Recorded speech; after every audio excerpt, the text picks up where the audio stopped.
غیر موجود مشرکین نے ان پر ہر طرف سے اتاب اور ملامت کی بوچھاڑ کی تو ان کے ہاتھوں کے طوطے اڑ گئے، اور انہوں نے اپنی جان چھڑانے کے لیے رسول اللہ صلی اللہ علیہ وآلہ وسلم پر یہ افتراء درازی کی اور یہ جھوٹ گھڑا کہ آپ نے ان بتوں کا ذکر عزت و احترام سے کرتے ہوئے یہ کہا تھا کہ یہ بلند پایا دیوتا ہیں اور ان کی شفاعت کی امید کی جاتی ہے۔ حالانکہ یہ بات صریحاً جھوٹ تھی، جو محض اس لیے گھڑ لیا گیا تھا کہ نبی کریم صلی اللہ علیہ وآلہ وسلم کے ساتھ سجدہ کرنے کی جو غلطی ہوئی تھی اس کے لیے ایک معقول عذر پیش کیا جا سکے۔ اور ظاہر ہے کہ جو لوگ نعوذ باللہ رسول اللہ صلی اللہ علیہ وآلہ وسلم پر ہمیشہ جھوٹ گھڑتے اور آپ کے خلاف ہمیشہ دسیسہ کاری اور افتراء پردازی کرتے رہے تھے، وہ اپنا دامن بچانے کے لیے اس طرح کا جھوٹ کیوں کرنا گھڑتے؟ بہرحال مشرکین کے سجدہ کرنے کے اس واقعے کی خبر حبشہ کے مہاجرین کو بھی معلوم ہوئی، لیکن اپنی اصلی صورت سے بالکل ہٹ کر، یعنی انہیں یہ معلوم ہوا کہ قریش مسلمان ہو گئے ہیں۔ چنانچہ انہوں نے ماہ شوال میں مکہ مکرمہ واپسی کی راہ لی، لیکن جب اتنے قریب آگے کہ مکہ ایک دن سے بھی کم فاصلے پر رہ گیا تو حقیقت حال آشکار ہوئی۔ اس کے بعد کچھ لوگ تو سیدھے حبشہ پلٹ گئے اور کچھ لوگ چھپ چھپا کر قریش کے کسی آدمی کی پناہ لے کر مکہ میں داخل ہوئے۔ ناظرین، اس کے بعد ان مہاجرین پر خصوصاً اور مسلمانوں پر عموماً قریش کا ظلم و ستم بڑھ گیا، اور ان کے خاندان والوں نے انہیں خوب ستایا، کیونکہ قریش کو ان کے ساتھ نجاشی کے حسن سلوک کی جو خبر ملی تھی اس پر وہ نہایت غصے میں تھے۔ ناچار رسول اللہ صلی اللہ علیہ وآلہ وسلم نے صحابہ کرام رضوان اللہ علیہم اجمعین کو پھر ہجرت حبشہ کا مشورہ دیا، لیکن یہ دوسری ہجرت پہلی ہجرت کے بالمقابل اپنے دامن میں زیادہ مشکلات لیے ہوئے تھی،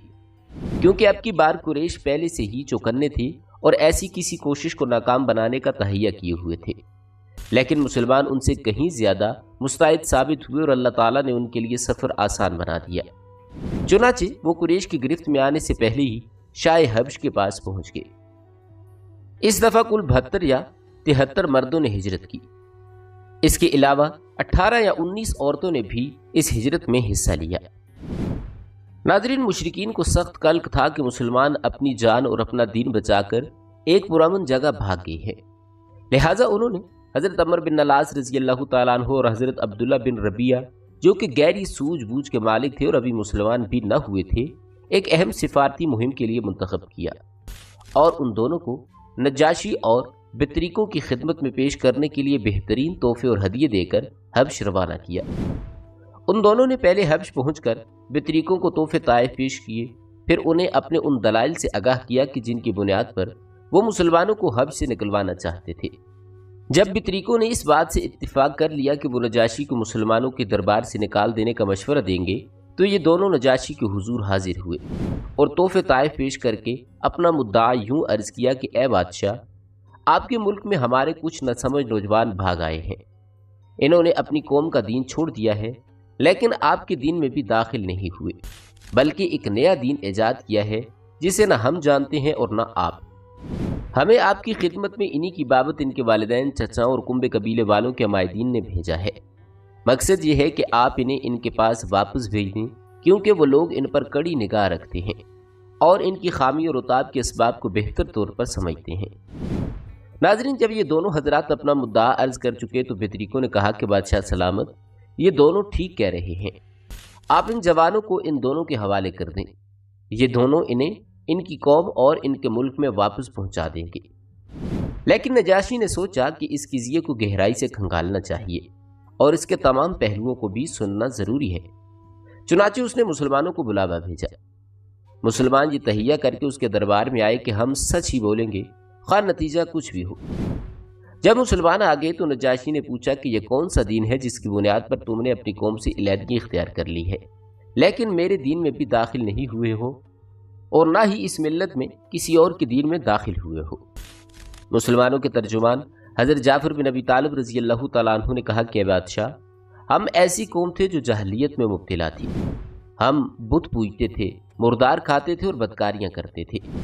قرابت داروں سے تعلق توڑتے تھے، ہمسایوں سے بدسلوکی کرتے تھے اور ہم میں سے طاقتور کمزور کو کھا رہا تھا۔ ہم اسی حالت میں تھے کہ اللہ نے ہم ہی میں سے ایک رسول بھیجا، اس کی اعلیٰ نسبی، سچائی، امانت اور پاک دامنی ہمیں پہلے سے معلوم تھی۔ اس نے ہمیں اللہ تعالیٰ کی طرف بلایا اور سمجھایا کہ ہم صرف ایک اللہ کو مانیں اور اس کی عبادت کریں اور اس کے سوا جن پتھروں اور بتوں کو ہمارے باپ دادا پوجتے تھے انہیں چھوڑ دیں۔ اس نے ہمیں سچ بولنے، امانت ادا کرنے، قرابت جوڑنے، پڑوسیوں سے اچھا سلوک کرنے اور حرام کاری و خون ریزی سے باز رہنے کا حکم دیا ہے، اور فواحش میں ملوث ہونے، جھوٹ بولنے، یتیم کا مال کھانے اور پاک دامن عورتوں پر جھوٹی تہمت لگانے سے منع کیا۔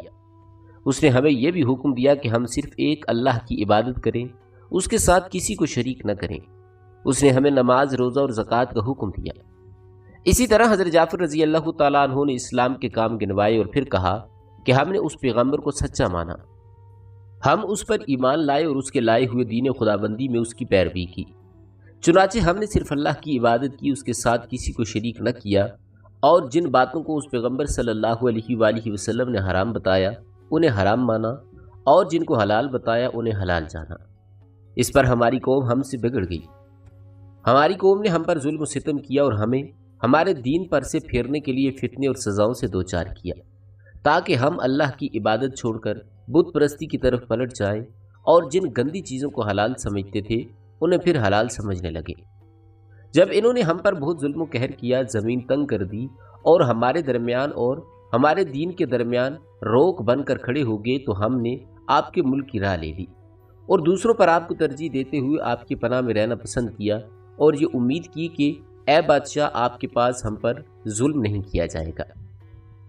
نجاشی نے کہا وہ پیغمبر جو کچھ لائے ہیں اس میں سے کچھ تمہارے پاس ہے؟ حضرت جعفر رضی اللہ تعالیٰ عنہ نے کہا کہ ہاں۔ نجاشی نے کہا ذرا وہ مجھے بھی پڑھ کر سناؤ۔ حضرت جعفر رضی اللہ تعالیٰ عنہ نے سورہ مریم کی ابتدائی آیات تلاوت فرمائی۔ نجاشی اس قدر رویا کہ اس کی داڑھی تر ہو گئی۔ نجاشی کے تمام اسقف بھی حضرت جعفر رضی اللہ تعالیٰ عنہ کی تلاوت سن کر اس قدر روئے کہ ان کے صحیفے تر ہو گئے۔ پھر نجاشی نے کہا کہ یہ کلام اور وہ کلام جو حضرت عیسیٰ علیہ السلام لے کر آئے تھے دونوں ایک ہی شمعدان سے نکلے ہوئے ہیں۔ اس کے بعد نجاشی نے حضرت عمر بن العاص اور حضرت عبداللہ بن ربیعہ کو مخاطب کر کے کہا کہ تم دونوں واپس چلے جاؤ، میں ان لوگوں کو تمہارے حوالے نہیں کر سکتا اور نہ یہاں ان کے خلاف کوئی چال چلی جا سکتی ہے۔ اس حکم پر وہ دونوں وہاں سے نکل گئے، لیکن عمر بن العاص نے عبداللہ بن ربیعہ سے کہا کہ خدا کی قسم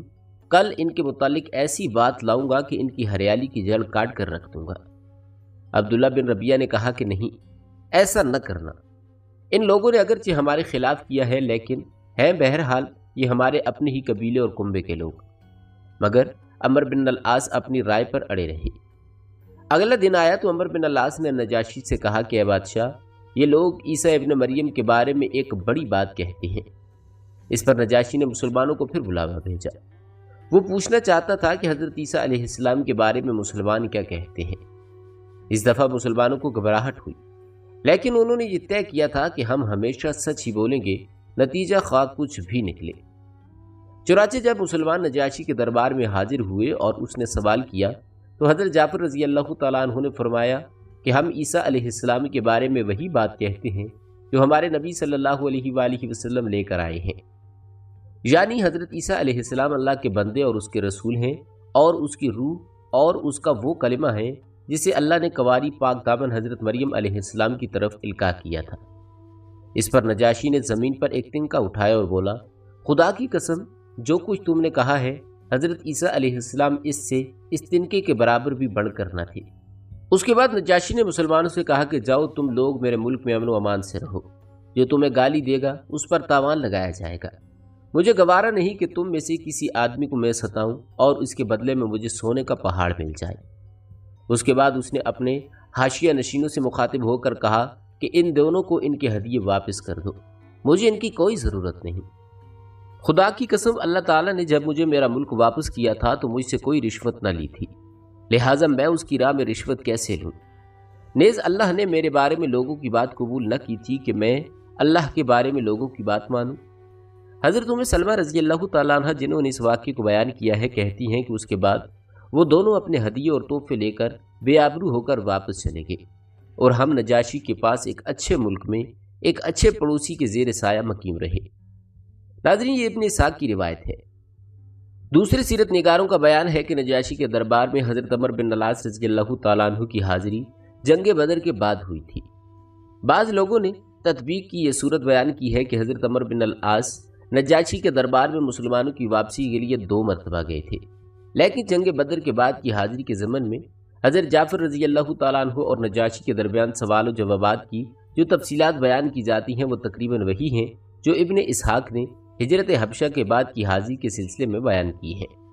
پھر ان سوالات کے مضامین سے واضح ہوتا ہے کہ نجاشی کے پاس یہ معاملہ ابھی پہلی بار پیش ہوا تھا، اس لیے ترجیح اس بات کو حاصل ہے کہ مسلمانوں کو واپس لانے کی کوشش صرف ایک بار ہوئی تھی اور وہ ہجرت حبشہ کے بعد تھی۔ بہرحال مشرکین کی یہ چال بھی ناکام ہو گئی اور ان کی سمجھ میں آ گیا کہ وہ اپنے جذبہ عداوت کو اپنے دائرہ اختیار میں ہی آسودہ کر سکتے ہیں، لیکن اس کے نتیجے میں انہوں نے ایک خوفناک بات سوچنی شروع کر دی۔ در حقیقت انہیں اچھی طرح احساس ہو گیا تھا کہ اس مصیبت سے نمٹنے کے لیے اب ان کے سامنے 2 ہی راستے رہ گئے ہیں، یا تو رسول اللہ صلی اللہ علیہ وآلہ وسلم کو تبلیغ سے بزور طاقت روک دیں، یا پھر آپ صلی اللہ علیہ وآلہ وسلم کے نعوذ باللہ وجود ہی کا صفایا کر دیں۔ لیکن دوسری صورت حد درجہ مشکل تھی، کیونکہ ابو طالب آپ صلی اللہ علیہ وآلہ وسلم کے محافظ تھے اور مشرکین کے عزائم کے سامنے اہنی دیوار بنے ہوئے تھے، اس لیے یہی مفید سمجھا گیا کہ ابو طالب سے 2 باتیں ہو جائیں۔ اس تجویز کے بعد سرداران قریش ابو طالب کے پاس حاضر ہوئے اور بولے کہ ابو طالب، آپ ہمارے اندر سن و شرف اور اعزاز کے مالک ہیں، ہم نے آپ سے گزارش کی کہ اپنے بھتیجے کو روکیے، لیکن آپ نے نہیں روکا۔ آپ یاد رکھیں کہ ہم اسے برداشت نہیں کر سکتے کہ ہمارے آباء و اجداد کو گالیاں دی جائیں، ہماری عقل و فہم کو حماقت زدہ قرار دیا جائے اور ہمارے خداؤں کی عیب چینی کی جائے۔ آپ انہیں روک دیجئے، ورنہ ہم آپ سے اور ان سے ایسی جنگ چھیڑیں گے کہ ایک ایک فریق کا صفایا ہو جائے گا۔ ابو طالب پر اس زوردار دھمکی کا بہت گہرا اثر ہوا اور انہوں نے رسول اللہ صلی اللہ علیہ وآلہ وسلم کو بلا کر بھیجا اور کہا کہ بھتیجے، تمہاری قوم کے لوگ میرے پاس آئے تھے اور وہ ایسی ایسی باتیں کہہ گئے ہیں، اب مجھ پر اور خود اپنے اوپر رحم کرو اور اس معاملے میں مجھ پر اتنا بوجھ نہ ڈالو جو میرے بس سے باہر ہے۔ یہ سن کر رسول اللہ صلی اللہ علیہ وآلہ وسلم نے سمجھا کہ اب آپ صلی اللہ علیہ وآلہ وسلم کا چچا بھی آپ کا ساتھ چھوڑ دیں گے، اور وہ بھی آپ صلی اللہ علیہ وآلہ وسلم کی مدد سے کمزور پڑ گئے ہیں، اس لیے فرمایا کہ چچا جان، خدا کی قسم، اگر یہ لوگ میرے دائیں ہاتھ پر سورج اور بائیں ہاتھ پر چاند بھی رکھ دیں تب بھی میں اس کام کو اپنی حد تک پہنچائے بغیر نہیں چھوڑوں گا، یا تو اللہ تعالیٰ اسے غالب کر دے گا یا میں اسی راہ میں فنا ہو جاؤں گا، لیکن میں اس کام کو نہیں چھوڑ سکتا۔ اس کے بعد آپ صلی اللہ علیہ وآلہ وسلم کی آنکھیں اشک بار ہو گئیں، آپ رو پڑے اور اٹھ گئے۔ آپ صلی اللہ علیہ وآلہ وسلم جب واپس ہونے لگے تو ابو طالب نے پکارا اور سامنے تشریف لائے اور کہا، بھتیجے جاؤ، جو چاہو کرو، خدا کی قسم میں تمہیں کبھی بھی کسی وجہ سے تنہا نہیں چھوڑوں گا۔ اور اس کے بعد آپ نے عربی میں یہ اشعار کہے کہ باخدا وہ لوگ تمہارے پاس اپنی جمعیت سمیت بھی ہرگز نہیں پہنچ سکتے، یہاں تک کہ میں مٹی میں دفن کر دیا جاؤں، تم اپنی بات کھلم کھلا کہو، تم پر کوئی قدغن نہیں، تم خوش ہو جاؤ اور تمہاری آنکھیں اس سے ٹھنڈی ہو جائیں۔ ناظرین، پچھلی دھمکی کے باوجود جب قریش نے دیکھا کہ رسول اللہ صلی اللہ علیہ وآلہ وسلم اپنا کام کیے جا رہے ہیں تو ان کی سمجھ میں آ گیا کہ ابو طالب رسول اللہ صلی اللہ علیہ وآلہ وسلم کو چھوڑ نہیں سکتے، بلکہ اس بارے میں قریش سے جدا ہونے اور ان کی عداوت مول لینے کو تیار ہیں۔ چنانچہ وہ لوگ ولید بن مغیرہ کے لڑکے عمارہ کو ہمراہ لے کر ابو طالب کے پاس پہنچے اور ان سے یوں عرض کیا کہ اے ابو طالب، یہ قریش کا سب سے بانکا اور خوبصورت نوجوان ہے، اس کی دیت اور نصرت کے آپ حقدار ہوں گے، آپ اسے اپنا لڑکا بنا لیں، یہ آپ کا ہوگا، اور آپ اپنے اس بھتیجے کو ہمارے حوالے کر دیں جس نے آپ کے آباء و اجداد کے دین کی مخالفت کی ہے، آپ کی قوم کا شرازہ منتشر کر رکھا ہے اور ان کی عقلوں کو حماقت سے دوچار بتلایا ہے، ہم اسے قتل کریں گے، بس یہ ایک آدمی کے بدلے ایک آدمی کا حساب ہے۔ ابو طالب نے کہا کہ خدا کی قسم، کتنا برا سودا ہے جو تم لوگ مجھ سے کر رہے ہو، تم اپنا بیٹا مجھے دے کر کہتی ہو کہ میں اسے کھلاؤں پلاؤں پالوں پوسوں، اور میرا بیٹا مجھ سے طلب کرتی ہو کہ اسے قتل کر دو، خدا کی قسم یہ کبھی نہیں ہو سکتا۔ اس پر نوفل بن عبد مناف کا پوتا مطعم بن عدی بولا کہ خدا کی قسم ہے ابو طالب، تم سے تمہاری قوم نے انصاف کی بات کہی ہے اور جو صورت تمہیں ناگوار ہے اس سے بچنے کی کوشش کی ہے،